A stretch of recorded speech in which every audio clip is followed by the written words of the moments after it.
there you go. I This forgot to don't look have for the to be thumbs up. broadcast. Alrighty, Thumbs up, there you go. We broadcasting these two. This one. I'll go ahead and open up the Floyd County EMS board meeting. As always, we'll start off word of prayer, Levi. Let's pray. Dear Heavenly Father, we thank you for all that you do for us, continuing to keep us in our meeting, just to continue to allow us to make good decisions. And as we go into this EMS board, we just pray that you'll give us wisdom and direction to make sure we provide the best public safety that we can for our citizens. We thank you for our first responders, Mr. Thompson, and all that he does for us in this county. Thank you for all that you give us, all that you do for us. In Jesus' name, amen. Join me in the pledge. I pledge allegiance to the flag Of the United States of America, and to the republic for which it stands, one nation, under God, indivisible, with liberty and justice for all. I'm trying to miss it. Started out all right, now it's got a little, Yeah. she's gone. Oh, there she is. I'm here. Alright, Oh. You done away with your forest fire. yeah, Yes, I did. smoke got too heavy, didn't it? I didn't wanna put that out there. No forest fires. No, no, no. We in there for Alright, welcome to the EMS board meeting. Go ahead and take a quorum, Mr. Phillips, Yes, here. Mr. Cox, Here. Ms. Cook and Book, Yes, Mr. Booth, Here, and Mr. Terman. Here. Alright, and please note, Ms. Cook and Book is attending remotely. You would move down to the approval of the agenda. Does anybody have any additions? I'll move to approve as presented. Alrighty, I'll second. motion second, call roll. Alright, motion to approve the agenda as presented, Mr. Booth, Yes. Ms. Cook and Book, Yes, Mr. Phillips, Yes. Mr. Cox, Yes. and Mr. Terman. Yes. So we'll move down to the approval of the FY 27 Emergency Medical Services Department budget. So what you have in your packet, as you see, is departmental requests for fiscal year 27, as well as the county administration recommendation. The county administration at this time, we were proposing that 2% on that raise for all full-time employees. Okay. If you also notice, it also includes an addition, the last line, to continue to contribute as you requested on the ambulance. Last fiscal year, it ended up being approximately $134,000. This proposal would be to increase it to $200,000. And I think Dustin he's already presented at the board meeting about a grant, so this would kind of align right with it and put the county in a good shape for the match.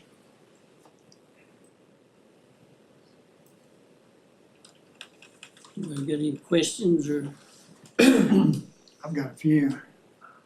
so do I read the bottom line correct, that the new budget is $2,222,499.51 as your No, recommendations? you're reading the fiscal year 26 already approved budget. Okay, I'm sorry. That's okay, if you go to the left of the spreadsheet, The middle column of numbers, Yeah.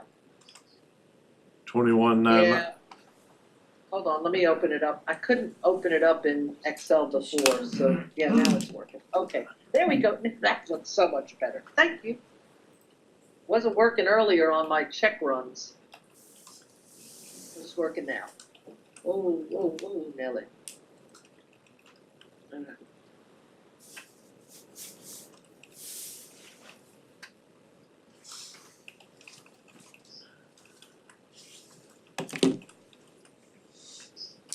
So as the EMS board, it would be just, reviewing this unless you see any big anomalies you'd like me to move forward.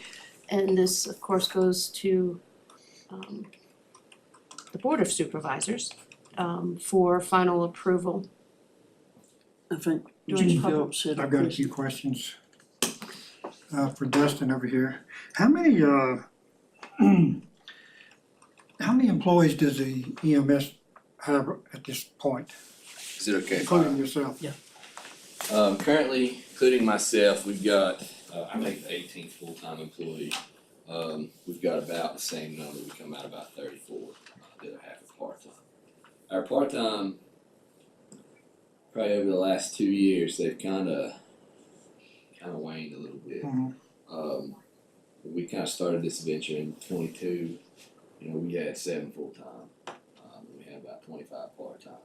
Mhm. As we've been able to build our full-time, I'm not gonna say there's less part-time availability or opportunity, but our salary increases for part-time has not exactly matched our salary increases for full-time. The intention was to make full-time a more lucrative, job. And that's been successful in that venture.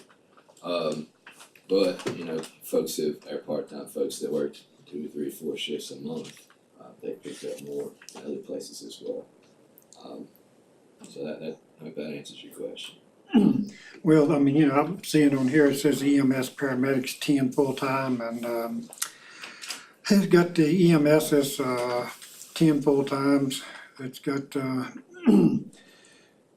captain, it has 4 lieutenants full-time.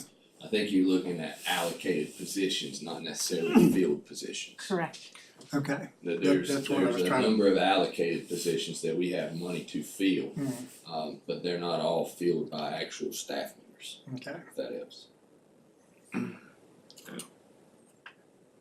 Okay, there was another thing down here that, this line of duty coverage, $74,000. What's that involve? I can let Ms. Cheeto answer that one, or I can take it on. It's a line of duty death policy for anybody that dies in the line of duty.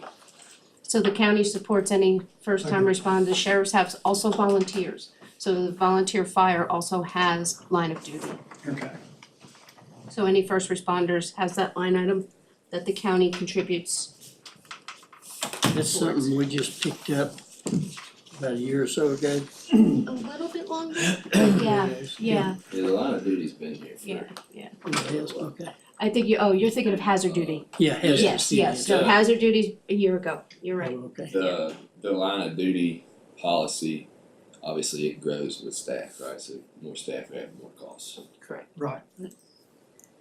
So, how many more staff members would you have to open one or the other of the Station 3 or Station 4, just to open one of them? Yeah, so I guess you're asking how many physical people do I need or how many positions do I need? How many Clarify. people do you need?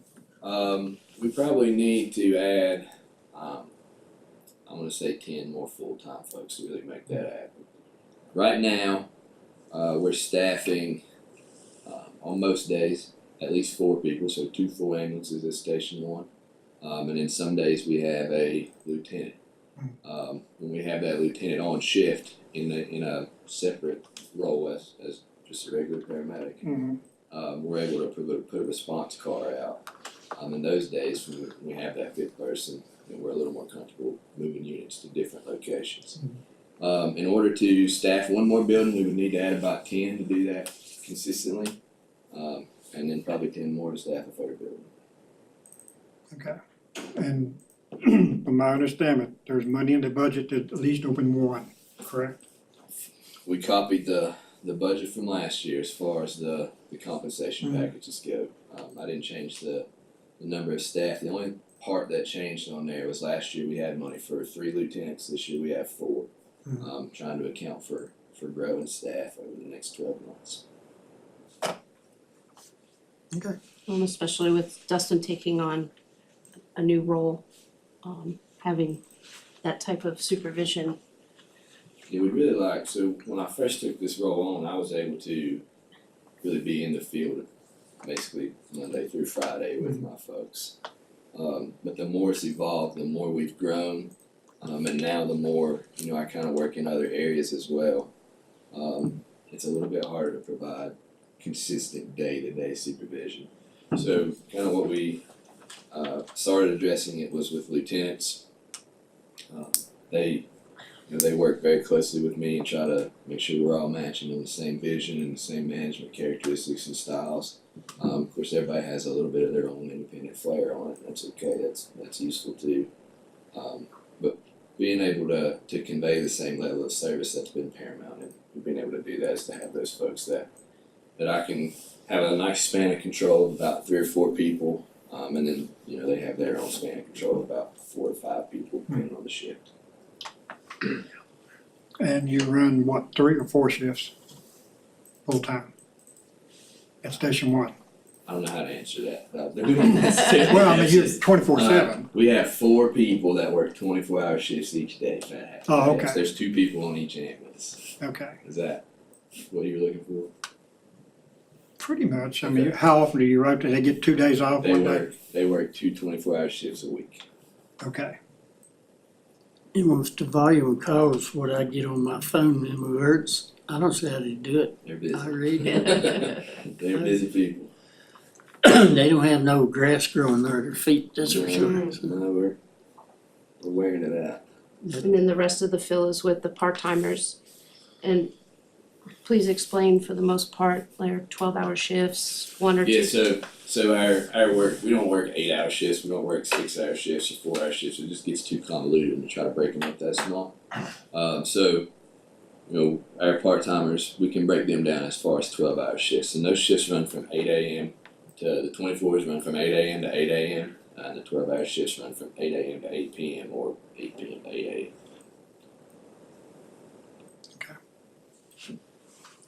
That's all I got. This is another department where it's like the sheriff's department and landfill and everything else, you don't have people beating down the doors. No, I mean, we've been on a pretty good campaign for the last couple of months to try to increase our staff, and we're on our seasonal upswing right now of college students. I think we've interviewed about 4, maybe 3, and maybe we got a couple more to go. Our interview process is twofold, so my command staff or some combination of that do a panel interview with folks first and make sure that I heard somebody once say, at the end of the day, if you hire good people, you'll have success. And so that's kind of our approach to it. We start with our panel and we bring them in, let them get to know our leadership a little bit.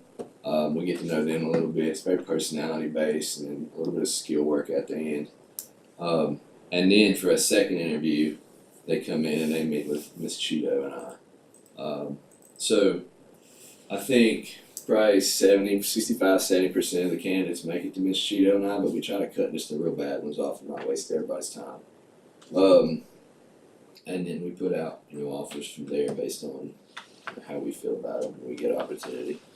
Like I said, we put out 2 offers last week. Both of them accepted part-time roles, and both of them are really good kids. We're really excited about them. They're college students. We get, like I said, this is our summer upswing where we get a lot of part-time college kids looking for work experience and a little bit of spending money.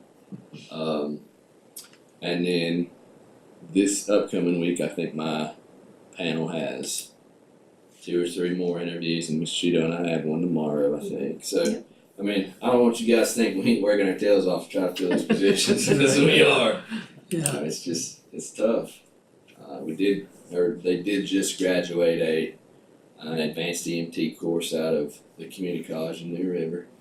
So we've seen a couple of those come across our desk. We're excited to get those in.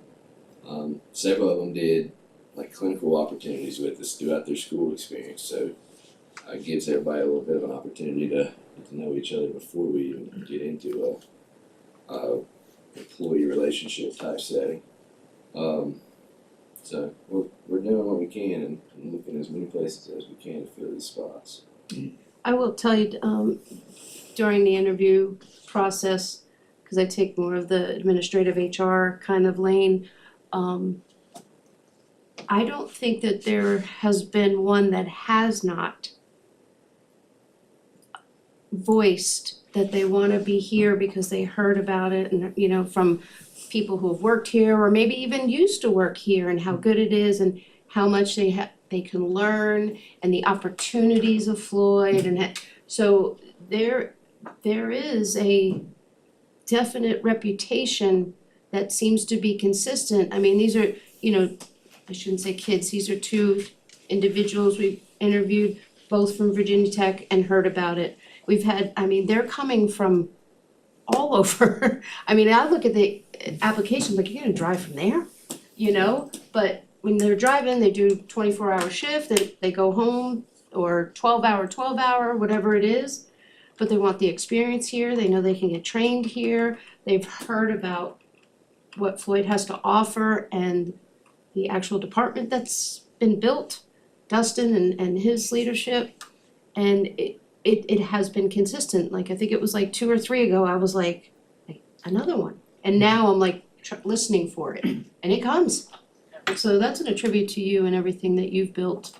One thing about it, they don't get hands-on experience here. Yeah.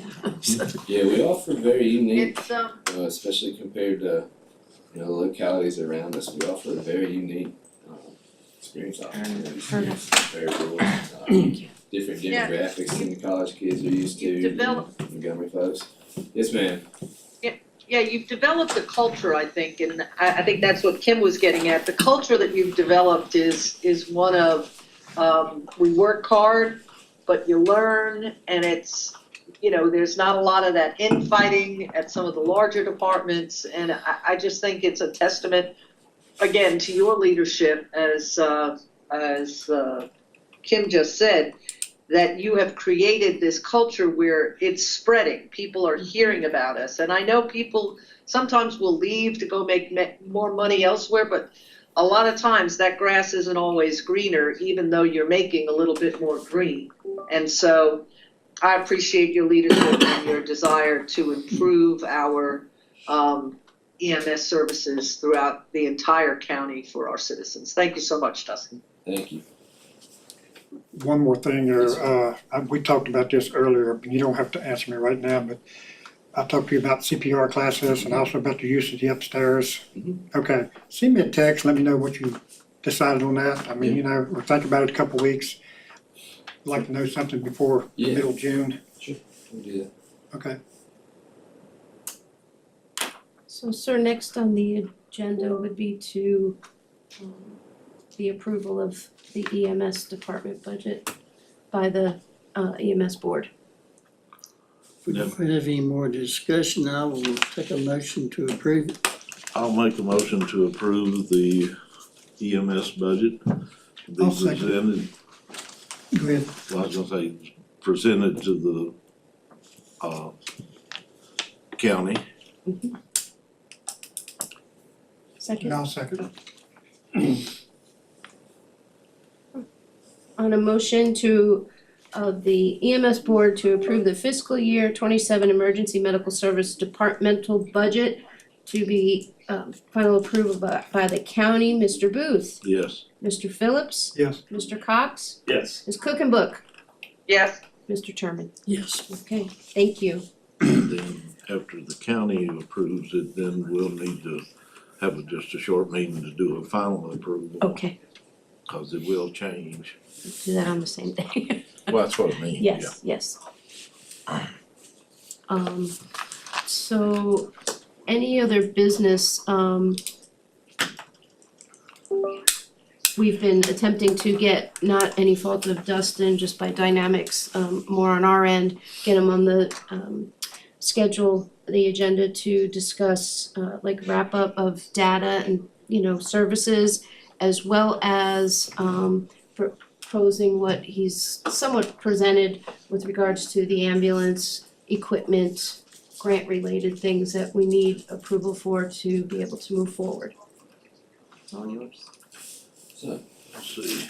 If you go into your 2026, under special called meetings, you'll see a folder that says EMS board. So is this the Stryker Lucas quote, the wheeled coach proposal, and the Zoll cardiac monitor? That's the Yes, ma'am. equipment, yeah. So if it's- these are the things on top of, these are grant funded, or we're gonna have to, on Yeah, top of your if- budget? if we can kind of start at the top of my list here, I'm gonna give you guys some stats and everything, and then I think I'll answer all of your questions as I go through it, if that's okay with you. So I always try to come at least once a year to talk to you guys. I think Kim and I have been discussing a little bit internally about how often we should hold these EMS board, specific EMS board meetings. And I think we're trying to figure out kind of what the best pace to do those are. I'm happy to come speak anytime you guys want me to, because I think the more you know, the more you can be engaged, and the more we can work together to grow. So I'm going to give you a little bit of information about what we've been doing so far this year, and these are fiscal year information. So it's from July 1 until now, until I pulled these yesterday while I was doing a few other things. So our call volume so far this year is 1,733 calls. That's about, we're averaging around 173 to 175 each month. We're on pace to pretty much be about where we were last year, about 2,100. We've not had a huge bump this year, but we've not really been able to cut it down a whole lot either. I wanted to break these calls out so you have an idea of where all our services are happening fiscally.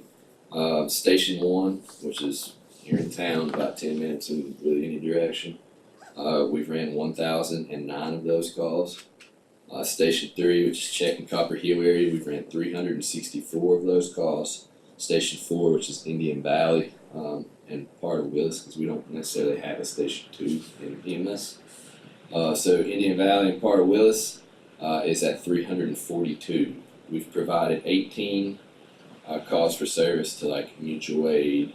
We have a few places in Medicine Dan, we have a few places in the corner of Franklin County up here where it's just a lot of times closer for us to get there than their actual locality. So they go through a dispatch process where they identify if it's a life threat, they dispatch whoever's closest, not necessarily who's responsible for that physical address. So there's been 18 incidences where that's happened. What are we doing with these people when we get them? So 47% of them are transported, so they're taken to a various hospital. The way that they're transported varies on their condition, where they go. You know, we take into account where they want to go sometimes, but we also have to take into account operational efficiency and stuff like that. We do, at the end of the day, we're still covering 16,000 people and 382 square miles for 2 ambulances. So we try to follow best practices all the way around on those types of things. 30% of our calls are non-transport, so that falls into like refusals or a medical alarm that was accidentally activated, or we go to a scene and we treat somebody and they don't want to go to the hospital, they just want to be treated, or standbys. We do standbys for law enforcement. We do some for the school.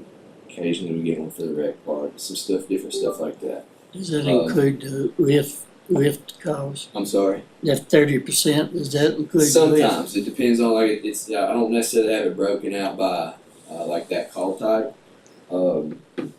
Excuse me, but sometimes they do fall into that. If they're injured, a lot of times they fall into the transport part of it. If they're not injured, a lot of times they fall into that non-transport number.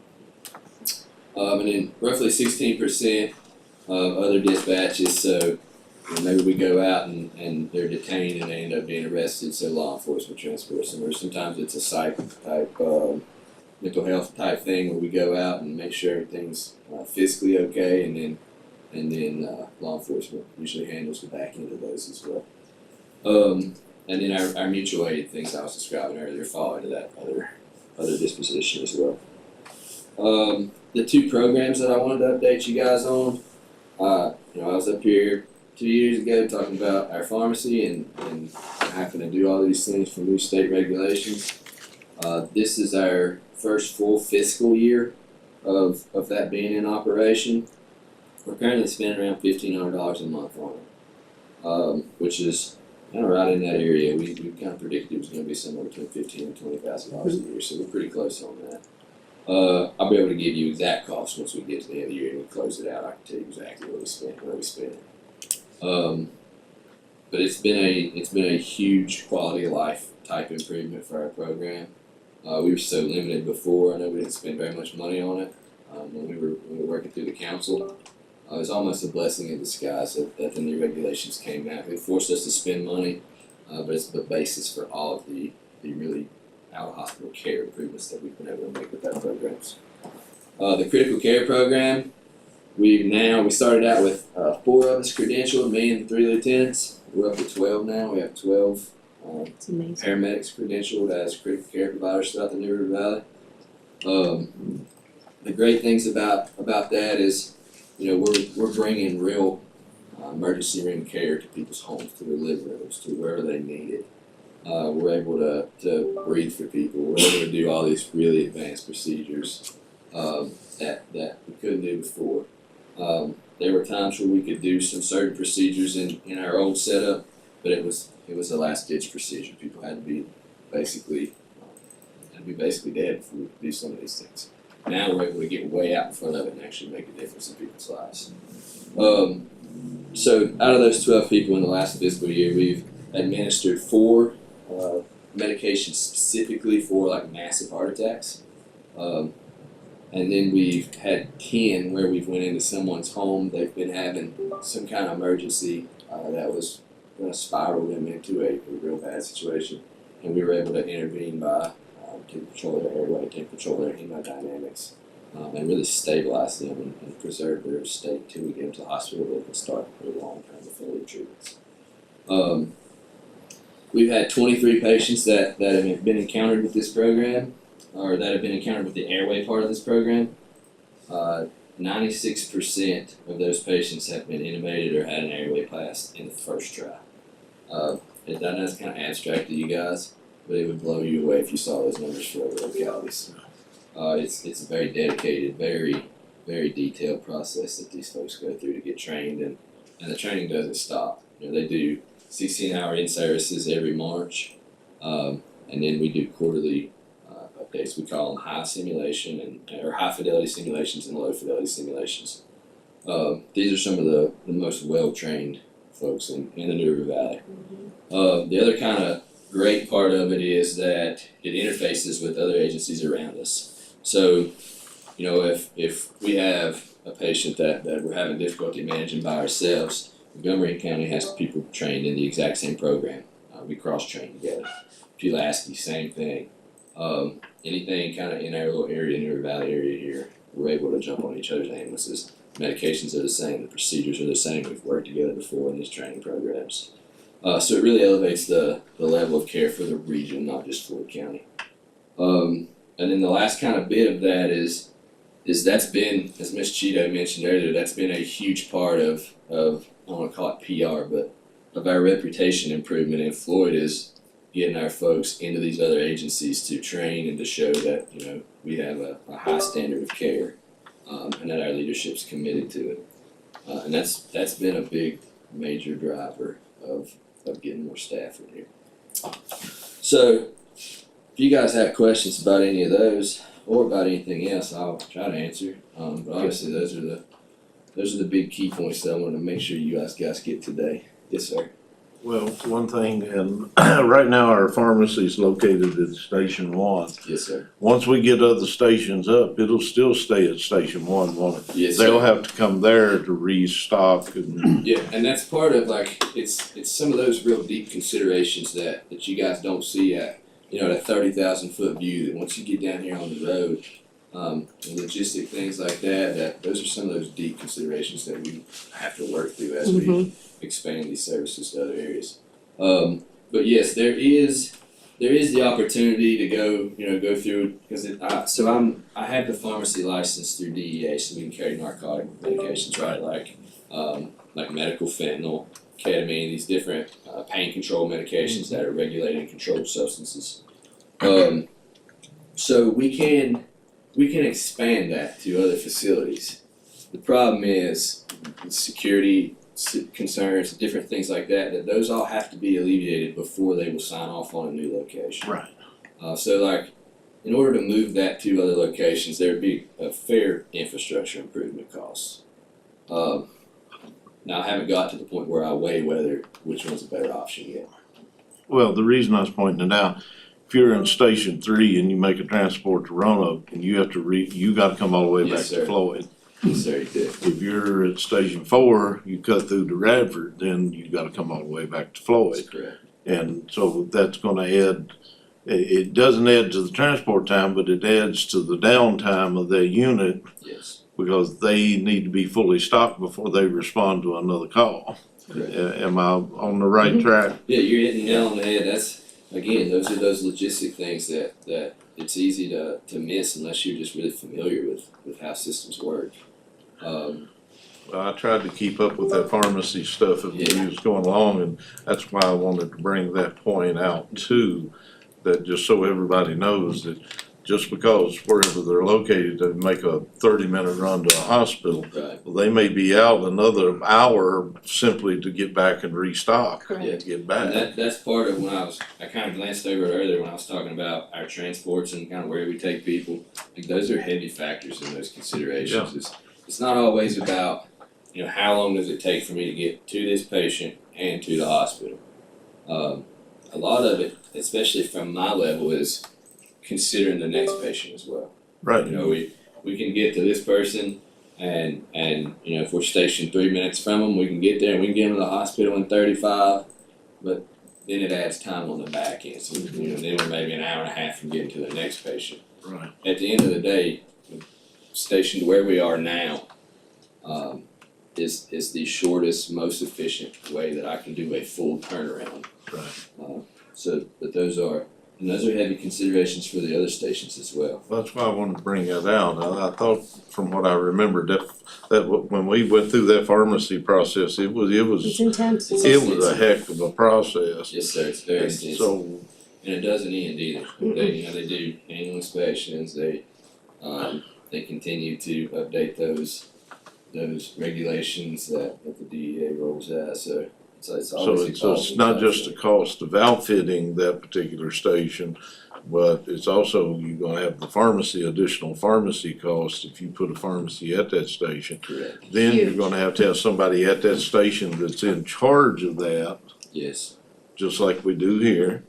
And there's a whole lot more than just the cost of the bodies and the ambulance itself, it is. so. It's a lot. And when we go, as we get further into this, we're gonna have to look at that. Absolutely. There's several small things that we'll have to talk about as we kind of move out into other areas that are similar, just like that. Well, they're small, they may be small, but they're not That's small. what I'm saying. From here, they look small, but then when you delve into them and actually start sorting through the intricacies, they kind of finger out into all different kinds of things that you have to deal with and work. Where is it at? I don't know, what is that? It's okay, go ahead, sorry. You guys have any more questions about those? If not, I'll jump into the other things in your. Well, and as we get into the other parts of this, let's get that big picture started rolling, so. Cause there's a whole lot more cost involved and. So if you guys are good with that, I'll move into the ambulance grant. I came to a board meeting in February, maybe early February, maybe end of July, I can't remember. January. We received the approval for the grant on January 2nd, so it was probably sometime within a few weeks after that. What I presented to you guys was a grant in the total of roughly $236,000 to go towards an ambulance and the equipment that goes on that ambulance. So I wanted to kind of go over that again. At that time, what I requested was approval from the board to accept the grant and to commit to utilizing it. Since then, I've spent time with various ambulance makers. I've spent time with various cardiac monitor groups. And we've had demos of different brands. Of course, we have some of a couple brands as well. Never mind the 1,000 calls we got. Yeah, yeah, so that grant list is public, right? So it's public, so all these ambulance salesmen scour that thing when it comes out, and they just start cold calling from the top to the bottom. So we've got a ton of phone calls on, how their ambulances are what we're looking for. So, but we did our diligence, we waded through all those things. I think I was watching the meeting earlier on my computer, and I think Ms. Cheeto mentioned that you guys had went through some contracts looking for best value, I think is how you said it. And all the way around, what I want to present to you guys is the best value. Not only is it the most affordable out of the large brands, it also has the quickest delivery time, which is a very impactful statistic for us at this point. So we did works through Atlantic, we did works through Emergency, which is out on the coast. We did works through Best Sales and Check. This is where we landed. This cost is formulated through the Houston Galveston HJC. So that helps us get the best price on like materials, chassis, different things like that as well. The total cost for this unit comes to $412,717. When I presented it last time, it was $409, so it's went up $3,000. The reason for that is the chassis change. We spec'd everything out. We tried our best to make it fit on a 450 chassis, and it don't. We got to give up something. So when we kind of looked at it, we felt like to keep it standard as far as layout wise, as close to what we have now. We felt like it was best to go ahead and fit what we needed on there, and spend that extra $3,000. So you'll see that that cost increase there in the total cost for $412,717 now. It was $409 something before, but I don't have those exact numbers with me.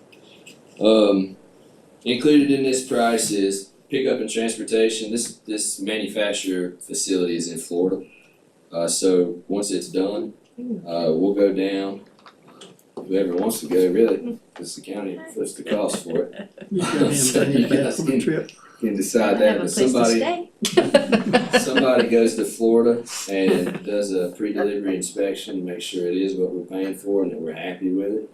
And then Atlantic and Wheel Coach will provide the transportation to their service center in Benton. So once it gets there, it'll go through another inspection service, and then we can pick it up from there. That covers all of those. It's like page 4 here. Can you go to page 4 for me? Has the price breakout. There it is. So we were able to cut a little bit of cost to try to offset the actual chassis increase was about $7,000. We were able to cut about $4,000 back off somewhere else to offset that. We did that by instead of purchasing the load system, so the power load system that goes in the back and the stretcher, we purchased those through, or we will be purchasing those through the dealer instead of the manufacturer. That was able to save us about $4,000. Excuse me. So you see those numbers listed out: $344,734 for the ambulance, $31,045 for the load system, and $36,938 for the stretcher. And then I'll get to how much of that's covered by grants here in just a little bit. And then you'll see on the last page of that, if you scroll down just a little bit, the agreement to where they will provide those through the dealer instead of the manufacturer. That was where our cost savings were. Going back for just a second to that previous page, you can see that they outlined that the ambulance would be equipped, shipped, built in accordance with specific specifications, which are the national specifications, and that within about 15 to 19 months from date of order. So that puts us like mid-27. My rep that I've been working with, his name's Brandon, he's out of Roanoke, he tells us that they're on the front end of that right now, that they're delivering ambulances at sometime between 14 and 16 months. But keeps that 19 in there, just so you know. Covers them. Yeah, so that's the ambulance cost. The next quote here is Zoll Medical. It is a cardiac monitor. So we've had, in the past, we've had both Zoll cardiac monitors and we've had what used to be LifePak cardiac monitors. The last LifePak cardiac monitor we bought was in 2021 when we bought the 2 black ambulances. Since then, they have merged with Stryker, and their quality of product has significantly declined. So we have a couple of those. We're looking at maybe transitioning or definitely transitioning those into a different brand with a higher level of service. When we bought those brands, the folks that were in leadership at the time liked them, and for a while they were great, like I said, until they started merging with Stryker. But at this point, basically everybody else in our region are on Zoll monitors, and it's causing us some interface problems. This is a great opportunity to start that transition without having to pay a huge cost outright on it.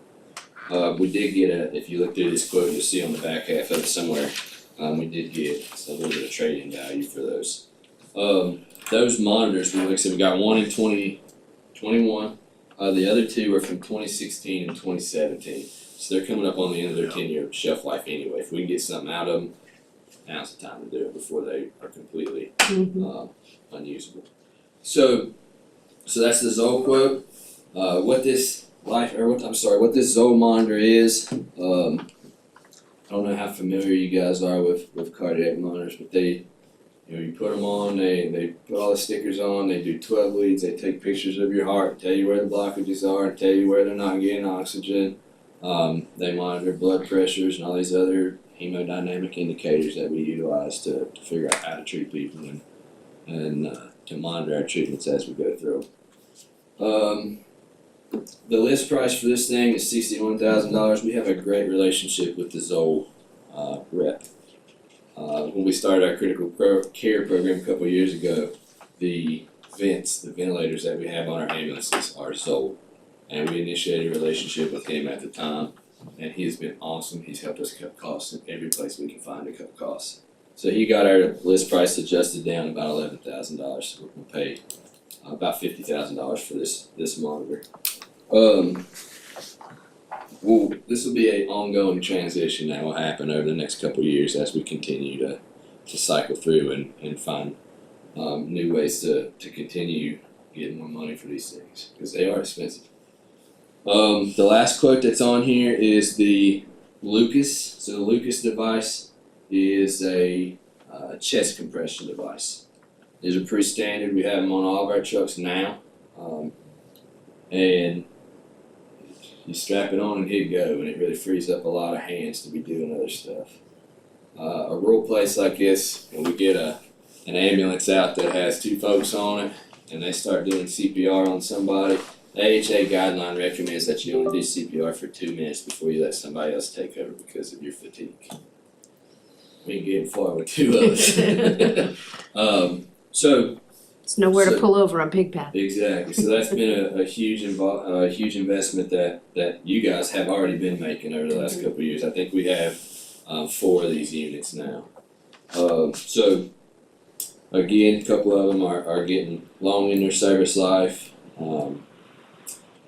So that's the other piece of major expensive equipment, and that comes out to about $20,660. Yes, sir. Now, and I'm going back to some of the earlier purchases and whatever. Are these the units that can be used on an adult or children, or do you have to have a different, I mean, it's based on size, I guess, but do you have to have a different unit for, say, like a 10-year-old child, or are these adjustable? Of the compression units? Yeah. So it really depends on body size. So Okay. 10-year-olds are a Size. little funky area. Some 10-year-olds are as big as I am. Some of them, Right. some of them are tiny. Like my 11-year-old daughter weighs 68 pounds. She's this big. You wouldn't fit on her. Well, I was trying to bring us So, back up from yeah, so- previous discussions. Yep, so it's mostly for the general idea is like if it fits, it works. Okay. But you have small children, it's not recommended to use something like that on infants or No, actual no. small children, you know. And then you get into the bariatric population where it don't fit there either. But it roughly fits 65-70% of your population. That you're generally doing CPR on, right? There's not a whole lot of kids out here that are doing CPR on. I'm sorry, it's starting to come back to me. It's just been a long Yeah. time since we discussed Sure. that when we And then for started the that. Zoll, there's different cuff sizes that Yes, would with the appropriate. cardiac monitor, so the cardiac monitor is, it's universal, it'll work on anybody. We got different blood pressure cuffs for different size arms, small adults, large adults, children, neonates, infants, it works on all that. Mhm. And I was Yeah. merging there, I'm Yeah. sorry. the That's what I defib pads and stuff that we use when somebody's in cardiac arrest to actually deliver electricity to try to reset our rhythm. The monitors, now they measure what's called impedance. So between the two pads, they measure how much basic resistance is there, and then it delivers a custom amount of energy specifically for that. Yes, Self-calculated sir. on a Correct. little computer pad Yes. or, Mhm. okay, Crazy.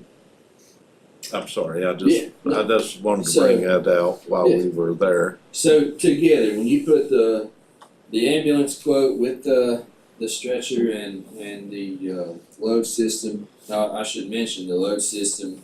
Around 2017, the state changed the regulation, and that is the basic requirement now. We used to have these little angler systems in there where you roll it in and click it in, and everything was manual. The safety regulations through NTBS has changed all that. So now it has to be center mounted. There's another brand out there, but it's not super good, and that's very poor reviews from various agencies. Roanoke tried to use them a couple years ago. I think they traded them all out. Since then. Disaster. So they kind of got that's the one of my personal problems with Stryker is they're cornering the market on a lot of these things, and it's creating they're able to drive their own prices at this point, and that's not good for the consumer. Right? It's No. bad for us. So Monopoly. yes, ma'am, they're definitely cornering this market. They started out just with the stretchers, and then they come up with the load system, and then they lobbied all their lawyers and their legislatures to help them get these passed through, and it is safety improvements. I will say that, but there's financial benefit to it as well for them, not us. Follow the money. Uh-huh. So when we put all these things together, the total cost for this unit comes out to $484,322. Equipped unit ready to go. That's up. That's way up. You guys bought ambulances in 21, I think it was, and they were at $300,000. I reviewed the proposals a couple weeks ago when I started putting all this together, and I think the proposal was It was like 290. 288 or Yeah, I something think it was 294 is what I had in my mind. 294? I think so, yes ma'am. So, I'm 6,000 off. I thought that was pretty Yeah. good. so, I mean, that's a huge increase to 484 for a full setup. Thankfully, we got this grant that splits it in half. We're looking at 50% of that. So what you're saying is like our cost would be less than what we paid the last time? Well, I don't know. Yeah. Maybe I don't know how they paid. I don't know if the last one. I guess I wasn't part of that leadership team at the Wasn't time, grant. so I don't know if it was granted. I It don't wasn't. It was know. CARES. That It was was what I CARES suspected. So right now the total for the grant's $236,084, so $236,084. That includes the 50% of the ambulance, the 50% of the stretcher and the load system, and the 50% of the Zoll and the Lucas device. I don't think we're gonna find it much cheaper. Yeah, so that leaves us with a balance of 248, 238. Yes, ma'am. It says. Alright.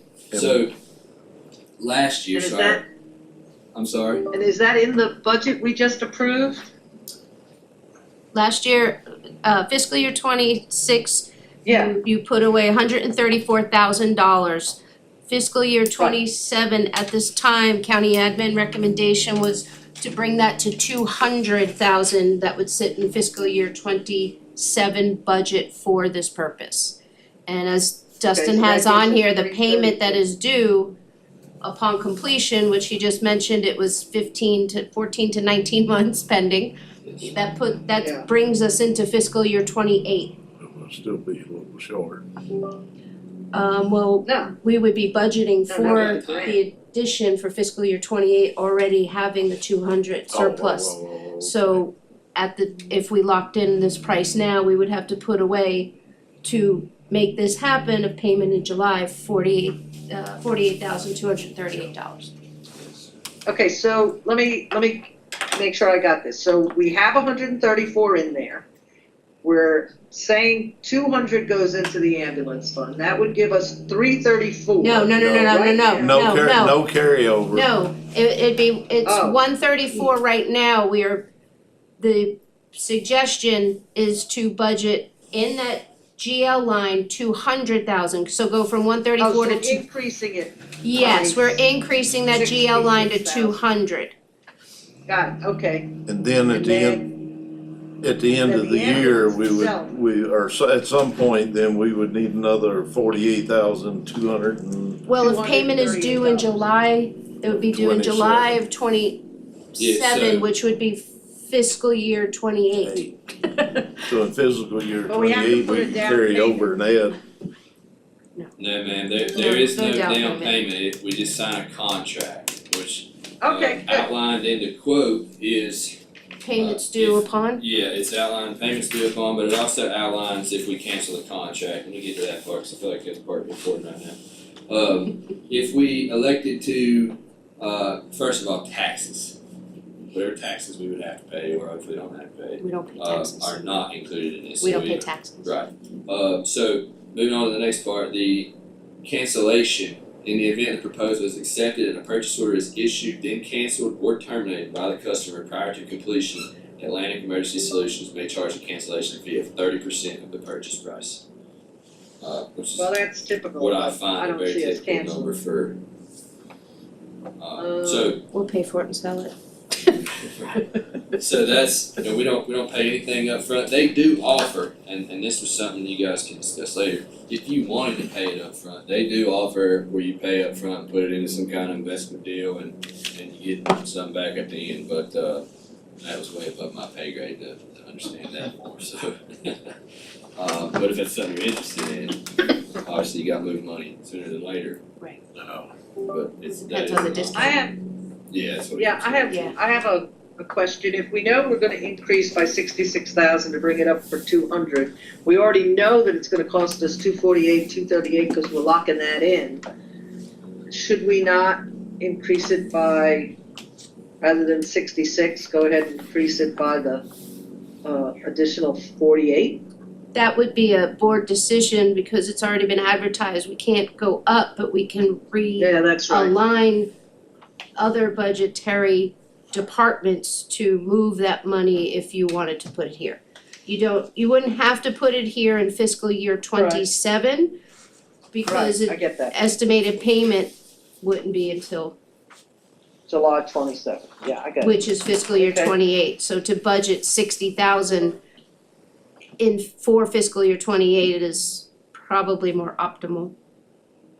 Okay, And I can communicate that we need to make that payment and feel like, make sure it doesn't come before July, you know what I'm saying? You don't, Like if no, that's if something it we comes needed to early, do. wait. But that is a nice option, and that would be Unless they something the want board, to discount 10%. yeah. Now, if they wanna do it on June 30th, then for Yeah. 10%, we'll work with them. yeah. Definitely. Yes, sir. Levi's got a Dustin, question. I've got to leave for another meeting, so I didn't wanna just walk out, I appreciate but it, I appreciate all that you do. thank you. So, I'm supportive of what we need to do here, so thank y'all.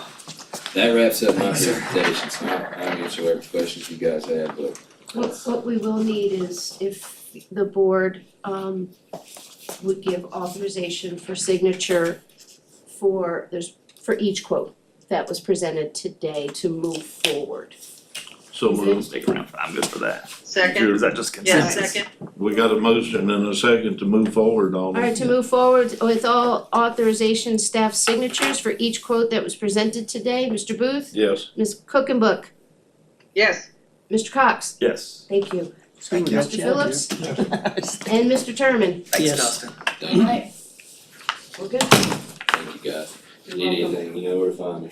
thank you, Dustin, for Thank all you. you do and for the complete and thorough presentation, I really appreciate it, man. Thank Keep you. up the good Yeah. work. Thank you. So get with me this week and we'll have those signed. no, Thank you guys. Nice job. we just did that as the EMS board. Oh, yeah. So That's be good work. sure our next meeting, we have this for the board of supervisors it. to agree. You can move forward, I don't think anybody will Right. change their mind, but by Yeah. consensus, I'd say move forward with it Okay, but Thank you at for our that reminder. regular board meeting. little hard merging the I know, two, so at our thank you. next regular board meeting, be sure and add that to the agenda to approve Will this happen. as the board of supervisors. Okay, We had two different hats on, so. yeah, I gotta work on navigating that a little better, but Well, thank you, no, I but appreciate it, no, but I'm not trying to, I'm just thank you. keep it, Yeah. So, this is good, and just so you know, there's 4 for Life stuff coming up. There's more stuff through VDEM that we're looking into that may be able to contribute as we go on, okay? and if I may, I'm gonna jump in front of you a You can little call me Jimmy. bit. In talking with Kim, going forward, I think it's a good idea that at one of our day meetings per quarter, we hold a EMS meeting. For them I to work agree. out with whatever schedule. Yeah, and once a Because quarter. I think this is only the second one we've had since Kim's been in place. It is. And we Yeah, need to, once a quarter is a good idea. and it's good for us, yeah, I mean, it's good for Dustin and everybody. We can keep up with the numbers better, we can keep up with what's going on better. It gives you And like if they that need- current staffing levels, And all if- that stuff And that's. if he needs any guidance on anything, we're here. Yeah. Or you, Yes, you know, Yes. 'cause you're in that pecking order too that's on right. on the EMS board, so. From computer, It's hers, Yeah, I don't it's know. not us. okay, I think she said, excuse me. need an adjournment motion? I do that, I make a motion that the EMS board adjourn. I'll second that.